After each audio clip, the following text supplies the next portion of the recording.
Mu Rwanda urukiko rukuru uyu munsi rwakomeje kumva abareganwa n'umunyamakuru Focus Ndayizera i Nyanza mu ntara y'Amajyepfo. Abireguye bose bemeje ko inzego z'umutekano zabahatiye kwemera ibyaha ku ngufu. Umunyamakuru w'Ijwi ry'Amerika Eric Bagirubusa yakurikiranye iburanisha. Bwana Eliakim Karangu umuhanga mu bijyanye n'ikoranabuhanga niwe wabimburiye abandi bakomeje kwiregura kuri uyu wa kane. Uyu mugabo w'ubushinjacyaha umurega ko ari we wari ushinzwe kuzakora uburyo bwo guturitsa ibisasu hifashishijwe telefone ngendanwa basenya ibikorwa remezo bitandukanye hirya no hino mu gihugu. Yasobanuye ko sistemu ye ari yo kurinda umutekano wo guhungabanya umutekano. Yavuze ko ahawe uburenganzira yagaragariza urukiko imikorere ya sistemu ye. Avuga ko yari afite ubushobozi bwo kuyikora ku buryo yashyirwa ku mupaka uhuza ibihugu bibiri ikagitahura abashaka kwambuka mu buryo bunyuranije n'amategeko.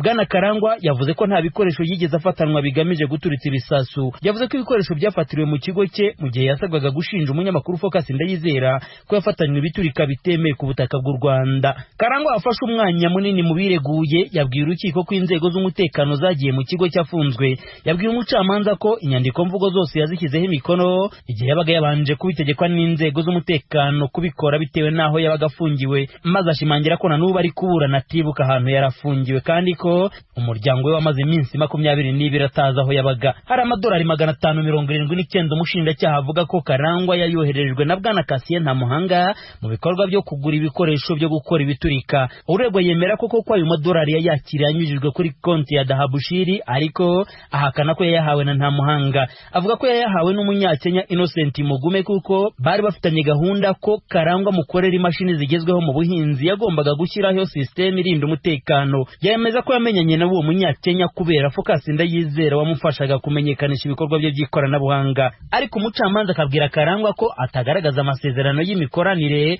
yari afitanye n'uwo munyakenya Mugume yatumye amuhaye amadolari. Yasubije ko kugirana amasezerano bitari ngombwa mu bushabitsi na cyane ko ngo afite n'impapuro zigaragaza ko yayabikuje. Yongeye kwibutsa ko kubera ubuhanga bwe mu by'ikoranabuhanga yabiherewe ibihembo 3 byo ku rwego rw'igihugu no ku rwego rw'akarere ka Afurika y'Iburasirazuba. Avuga ko uko yatangiye kuburana ubushinjacyaha bwakunze kurangwa no guhindagura ibirego ku byaha umurega bigaragaza ko nta mucyo nta n'ukuri ku byo bumurega. Yashimangiye ko ibikoresho bye by'ikoranabuhanga byifashisha amashanyarazi ku mpuzandengo y'100% mu gihe ngo intambi baregwa zo zidakoresha amashanyarazi. Umunyamategeko umwunganira Maître Munyakazi yasabye urukiko kuzasuzuma ibimenyetso ubushinjacyaha bumuregesha maze rukazemeza ko bidahagije. Yasabye ko rwazabishingiraho rwemeza ko bitamuhamara ukamugira umwere. Undi wireguye ni Bwana Emmanuel Niyonkuru uregwa ko yagombaga gushyikirizwa ibiturika na Focus Ndayizera akazabiturikiriza za Gatsata na Nyacyonga mu mujyi wa Kigali. Yavuze ko ataraziranye na Ndayizera, avuga ko atanaziranye na NTAMUHANGA kandi ko nta n'ibiganiro kuri telefone ubushinjacyaha bugaragaza ko bagiranaga. Naho Bwana Patrick Niyohoze uregwa ko ari wari ushinzwe gushaka abarwanyi bajya mu gisirikare cy'ihuriro nyarwanda RNC nawe arabihakana. Avuga ko ubushinjacyaha bwifuje ko ubuzima bwe bwarangirira muri gereza bwirengagije ukuri kwa dosiye aburana. Ati ngewe ndi umusivile wa nyawe w'ijari nabo tuziranye nta numwe wabayeho umusirikare cyangwa umupolisi. Umucamanza akamubwira ko gucura umugambi wo kugira nawe ubutegetsi buriho bidasaba ko umusirikare cyangwa umupolisi cyangwa se imbaraga zihambaye. Maze Niyohoze asaba urukiko kuzasuzuma ukuri kwa dosiye kuko ngo ibiturika ntacyo abiziho. Yavuze ko atari bushishikariza abantu kujya muri RNC atanazi n'amatwara yayo. Kubireba Bwana Bonheur Bikorimana we akibaza uburyo itsinda ry'abantu bagera kuri 13 bareganwa bose bahakana ibyaha. Agaha urukiko igisa n'ihurizo rikomeye ryo kuzasuzuma uburyo haburamo n'umwe wagombye kubagaragaza uburyo bacuraga imigambi yo gushaka guhereka ubutegetsi. Yavuze ko hari ibintu yavuganye n'ubushinjacyaha mwibazwa rye maze burabyirengagiza. Nubwo nawe atabisobanuriye urukiko, yavuze ko ubushinjacyaha bwabyirengagije ku bushake kuko ngo bwahise bumubwira ko ibazwa risubitswe kubera hari mu gicuku, ariko akavuga ko bwari buri gushakisha uburyo bubahimbira ibyaha. Ni mu gihe witwa Bizimana we yabwiye urukiko ko ubushinjacyaha umurega ko yafatiwe i Rwamagana ari kumwe na mugenzi we Shiragahinda Ernest berekeza i Nyagatare ngo bambuke Uganda mu gisirikare cya RNC. Nawe yabitsembye. Yavuze ko ni Rwamagana atahazi ahubwo ko we na Shiragahinda batandukaniye i Nyabugogo mu 2018 mbere yuko bafatwa. Abagize abagize icyo banenga ibyavuzwe n'ubushinjacyaha bose bamaze kubwira urukiko ko ibyo baregwa bitari ukuri, bakavuga ko bitanabayeho, basaba kuzagirwa bere. Nkaho Bizimana yabwiye umucamanza ati kugirira nawe ubutegetsi biriho sinabikoze kuko sinigeze nabutuka ngo babishingireho, dore ko nta n'indi leta nzi ngo mbe nayikumbuye kurusha iyi ngiyi ndimo. Itsinda ryose riri mu rukiko rigizwe n'abantu 13 abamaze kwiregura baragira icyo banenga ubushinjacyaha, barasaba gusubizwa mu miryango nyarwanda kuko ngo basanga nta kibi bawukoreye. Barahuzwa n'umunyamakuru bwana CASSIEN NTAMUHANGA nk'umuhuzabikorwa mu byo guturitsa ibisasu mu mugambi wo gusenya ibikorwa remezo bitandukanye hirya no hino mu gihugu. Iburanisha rizakomeza ku itariki ya 25 z'ukwezi kwa 11 uyu mwaka. Bagira ubusajwi ry'Amerika Nyanza mu majyepfo y'u Rwanda. Y'uyu wa kane yahuriranye n'umunsi mpuzamahanga w'umugore wo mu cyaro. Uburundi bwifatanyije n'andi mahanga kuzirikana. Ni inkuru ya mugenzi wacu Eloge Wirikaneza. Umunsi wahariwe umukenyezi mwirimizi mu Burundi wahimbajwe kuri uyu wa kane, ariko mu bisanzwe usa n'uko uzomara iminsi ine, kuko mu ngoro ndangamico y'i Bujumbura aho wahimbarijwe hazomara iminsi ine hari ihayanishagurisha ry'ibintu vyahinguwe n'abakenyezi birimizi batowe kugira baserukira abandi. Umushikiranganji yajejwe gufatana mu nda n'agateka ka zina muntu avuga ko akaryo gereza ko guhimiriza afasha mu iterambere ry'umukenyezi kugira ngo barushirize kwitanga hamwe n'abakenyezi mu ntumbero yo kubakaburira kugwiza umwimbu no gukorera hamwe mu mashirahamwe. Mu gihe mu vy'ubajisi imihindagurika ry'ibihe, Imeze Sabushimike yemeza ko abakenyezi bafite igikorwa gikomeye. Umunsi ushitse hano mu Burundi abakenyezi birimizi bariko baragerageza kubyifatamwe neza mu kurima ibiterwa birinda izuba canke imvura, bakarima no mu myonga canke ku nkengera z'inzuzi, bagaheza bakavomera. Uko kuvomera n'ubundi buhinga bwose bukoreshwa n'abakenyezi birimizi abatari bake muri bo basigura ko bisa n'ivyasenzwe biturutse kw'itituka ry'isi. Aba bo mu ntara Banza mu buraruko bw'u Burundi bavyiganije ry'Amerika. Mu imvura twayibuze urusigaye twirirwa twicaye, n'abarimye ntibariko baracirira, abandi nabo ntibari bwarime, haracari imishike, inzara nawe yabaye nyinshi, ntaco tukironka tukugaburira abana. Nka twebwe abarimye hariho ibintu bimwe bimwe usanga bigoye kuko isi yamaze gutituka, cyakenega umwavu nibi kugira ngo isi gumana akanovera, hari aho usanga ucubibura. Uburimye rero twe tukaca tubona yuko umenga bugenda nabi. Ubu unya byari bidutungira umuryango kera, ariko ubu ntihakimera ku isi, ntihakimera, kandi urabona ihindukira ry'ibihe, ntituronke imvura ikwiye, abapfakaza ahubwo turarushe ibyo turima ntibitunga umuryango. Kwera abantu bodufasha kaja mu mashirahamwe canke bakaduha nk'akantu nk'utuntu turadandaza nk'abandi kugira twiyungunganye, nayo ahandi ibintu by'uburimyi ntibitutungira umuryango namba. Ubu ubona ati hamvura turonka, hari izuba ryinshi. Mu Burundi uyu munsi ushitse mu gico gihugu kiri muri bike ku isi, abakenyezi baserukiwe mu nzego bafite ibice 30% mu nzego zifata ingingo. Bamwe mu bakenyezi birimizi barishimira runo rugero baserukiwe ko kuva ku nzego z'ibanze kugeza mu biro by'umukuru w'igihugu, uciye mu makomine, intara, muri leta n'inama nkenguzamateka na nshingamateka. Nk'aha muri Nyabwonga shari ya mbere hatwagwa n'umukenyezi, niwe yabaye umukuru w'umutumba. Kubera kiri mushasha nta muntu aramenya ngo azoduserukira canke ntaduserukire, ariko kubera twamutoye tumwizigengira azoduserukira, yodufasha nyene kuduserukira kugira ngo afashe abapfakazi bakaturosa nk'ifumbire. Mugabo kubera twebwe dukenye turabapfakazi, ntiduheza ngo turonke ayo mafaranga, ino bayitanga ku bafise amafaranga, utagira amafaranga ntibaheza ngo bayigure. Mugabo ko twangira ko twamutoye ingira azodusabira, yegera imbere dusabire, tutarosa agafumbire hoho ntituzoronka utwo turya. Ariko hari abandi bemeza ko abakenyezi bagenzi babo batowe canke bitoreye ata kintu kinini bamariye. Twebwe bato naco badufasha, twebwe aho tugarukira twe ntavyo mbona bariko baradufasha, kandi tutanababona harimwo bamwe tutanababonye n'ingene baba bameze n'igihe batorwa, ko batanadutemberera ngo baze kudutemberera badukoresha inama. Urumva nico gituma twobabonye, kama twobatera nuko boza kudutemberera bakatugisha inama aho twoba tuba ku makartier, hama tukababwira ikibazo dufise kugira ngo natwe turabe ko twotera tuja imbere. Anike Dusenge atwara umugambi mukenyezi w'ijambo mu ishirahamwe ry'abagore SFBP,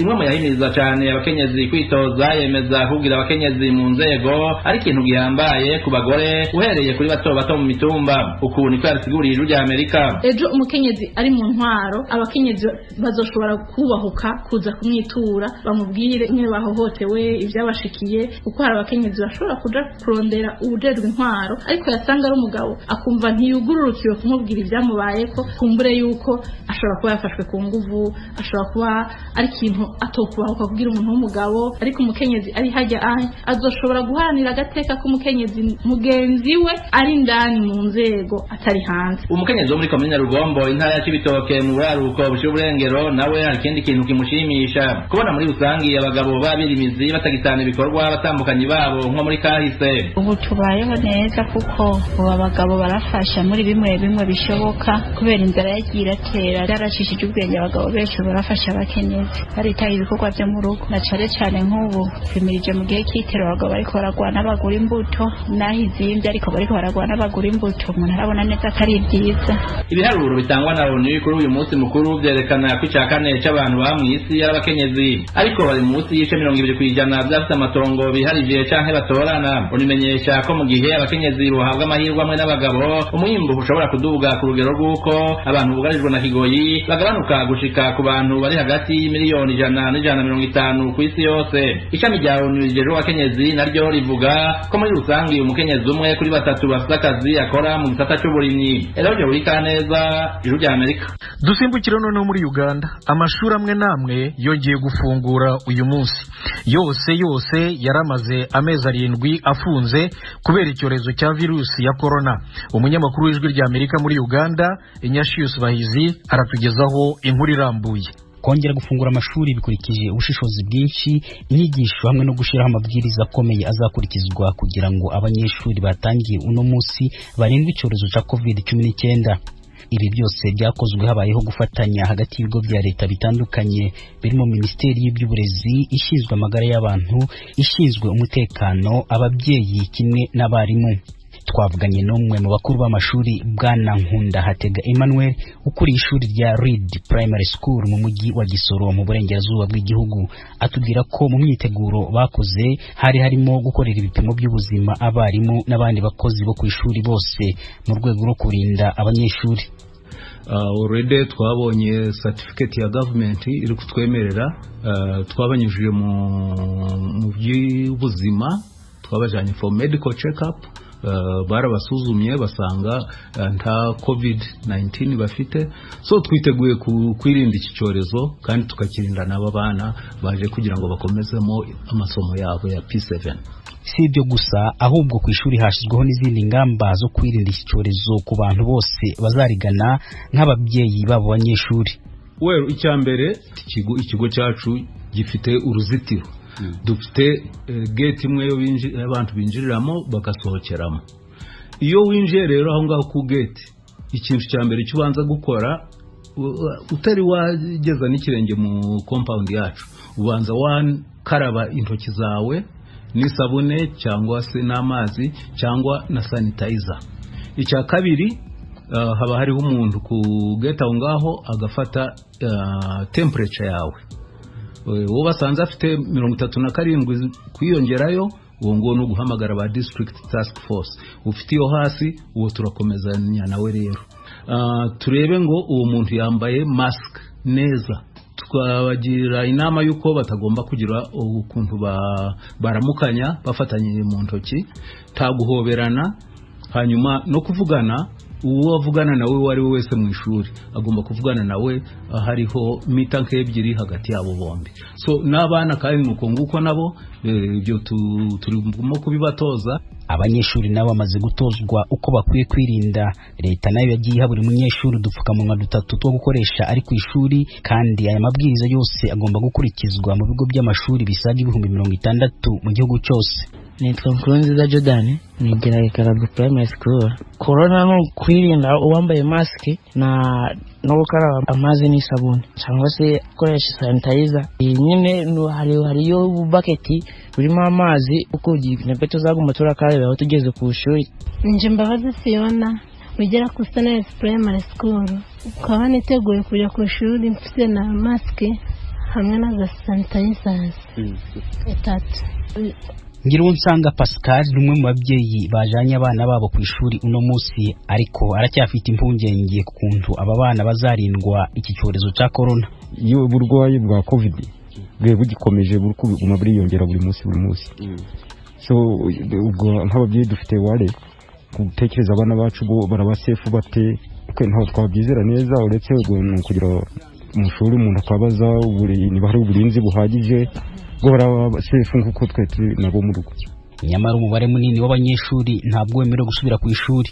Ukurikije leta hemerewe abari bari kwiga mu mwaka wa nyuma wo kurangiza urwego rw'amashuri bari barimo nk'abategereje gukora ibizamini byo kuva mu mashuri abanza kuja mu yisumbuyeho no kuva mu yisumbuyeho kuja muri za kaminuza.